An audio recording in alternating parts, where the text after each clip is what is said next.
Though it's still not clear if pro-choice politicians will maintain control of Congress, last night was a pretty good night when it came to ballot initiatives that would protect abortion rights in the states. In fact, all 5 states where abortion access was tested, we came out on top, which is good news. So voters in California, Vermont, and Michigan on Tuesday approved ballot measures enshrining abortion rights into their state constitutions, while those in the traditionally red states of Montana and Kentucky rejected measures that would have restricted access to reproductive care.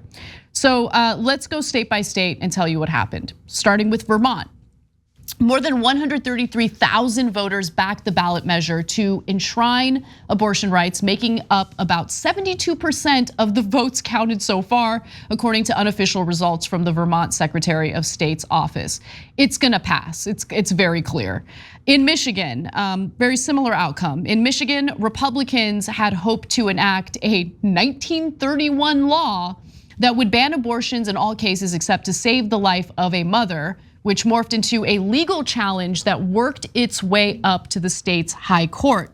But yesterday, Michigan voted on a ballot measure that would, again, enshrine abortion rights into their state constitution, which would make that 1931 law and the court might fight associated with it moot. So let's take a look at how this ballot initiative played out in Michigan. Oh, would you look at that? 56.7% voted yes. They do want to enshrine abortion rights in their state's constitution. By the way, they also flipped both chambers in Michigan's state legislature from red to blue for the first time in nearly 40 years, which is bananas.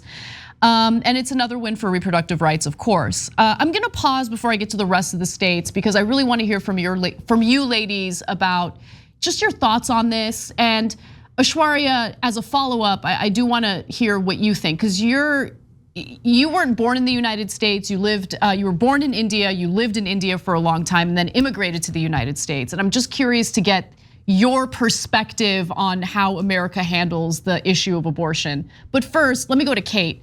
Thoughts on all of this? You actually produced this story, by the way. So thoughts on this outcome? Yeah, I think it's great. I mean, I think especially for people like us who work in the business and see all this terrible news all the time, it's nice to have like small wins. So that's kind of the reason I wanted to do this story, is because like it's easy to get so down on politics and the state of our society. So any little win, I think is great news. So I'm excited about it. Yeah, I mean, I think that there's a clear disconnect between what politicians fight for and what their constituents actually want. And so even though we had seen nationwide polling showing that the majority of Americans, even with Republicans included in that polling, wanted to maintain reproductive rights, I was still concerned about some of these red states.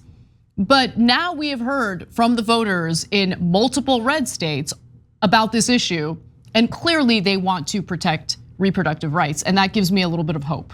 I think this is also playing into the optimism I'm feeling today, which is rare. I mean, that feeling is so foreign, I don't even know what to do with it, but it's great. I want to feel it more often. So Aishwarya, talk a little bit about your feelings toward how the United States debates the issue of reproductive rights and kind of compare it to the climate in India when it comes to this issue. It was a shock to me that we come here as an immigrant to a new country thinking that it is so much forward than the rest of the world and all of that. And then you see them roll back basic rights for people, for humans, and just on the merit of controlling a whole population.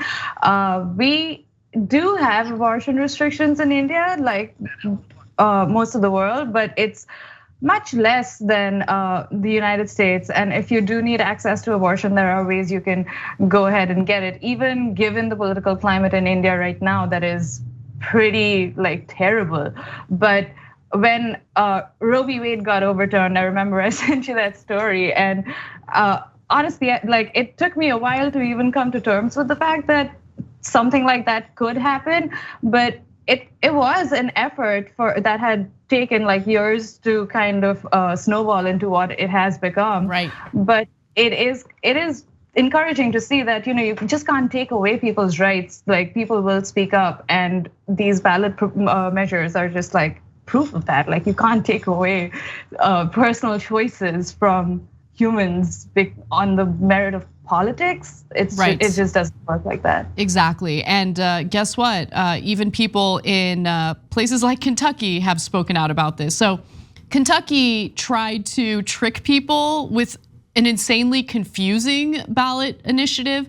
So it was an anti-choice referendum, and the people of Kentucky were smart enough to figure that out. And so Kentucky voters faced a ballot measure that would declare there is no right to an abortion in the state constitution, similar to the Kansas measure that was rejected.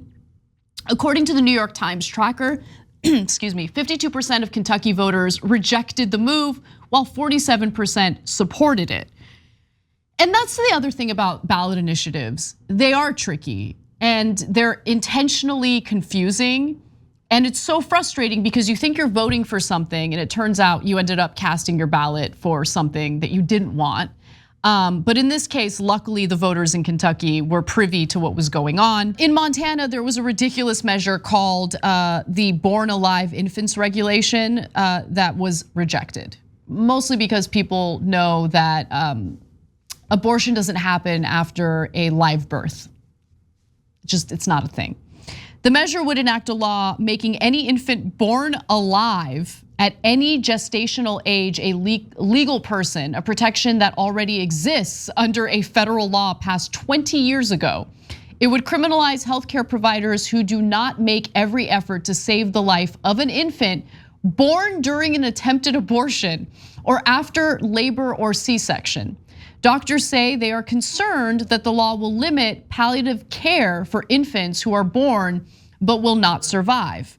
So that care refers to pain and symptom reduction for fetuses or infants who are born with life-threatening conditions. It's meant to keep them as comfortable as possible when it's clear that further treatment is neither possible nor effective.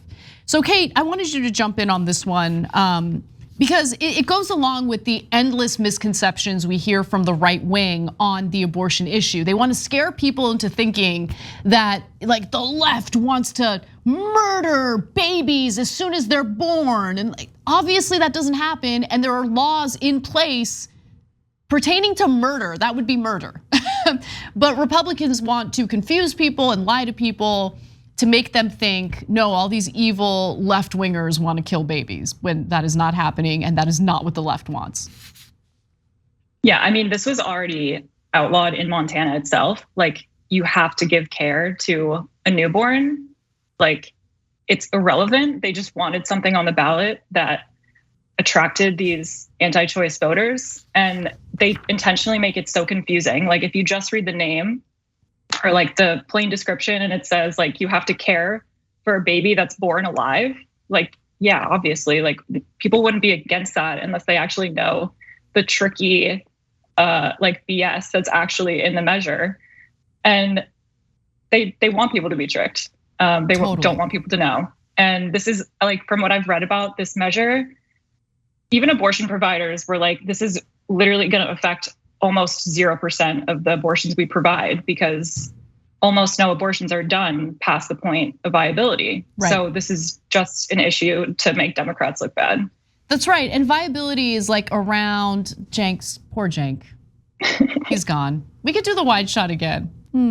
He's doing an interview. I don't know if he promoted it, but he's gonna be on News Nation. But that's why he's not here today, poor Cenk. But anyway, but yeah, no, I totally agree. And by the way, like what I love about the outcome of these initiatives, these ballot initiatives and referendums, is that the voters were smart enough to figure out that they were being lied to, that the wording of these ballot measures were intentionally trying to confuse them. So let's take a look at graphic 9, which shows you the outcome of this Montana proposal. So yeah, 52.4% of the voters said no. And I love to see it. Only 47.6% said yes. So that's really good news. It turns out that the polling on abortion rights nationwide is accurate, and the majority of Americans want access to abortion to be protected. And I do think it played a role in hurting Republicans in a midterm cycle that was supposed to see a quote unquote red wave. They did not see a red wave, and I love that that was the outcome. Thanks for watching the Young Turks, really appreciate it. Another way to show support is through YouTube memberships. You'll get to interact with us more. There's live chat emojis, badges. You've got emojis of me, Anna, John, JR, so those are super fun. But you also get playback of our exclusive member-only shows and specials right after they air. So all of that, all you gotta do is click that join button right underneath the video. Thank you.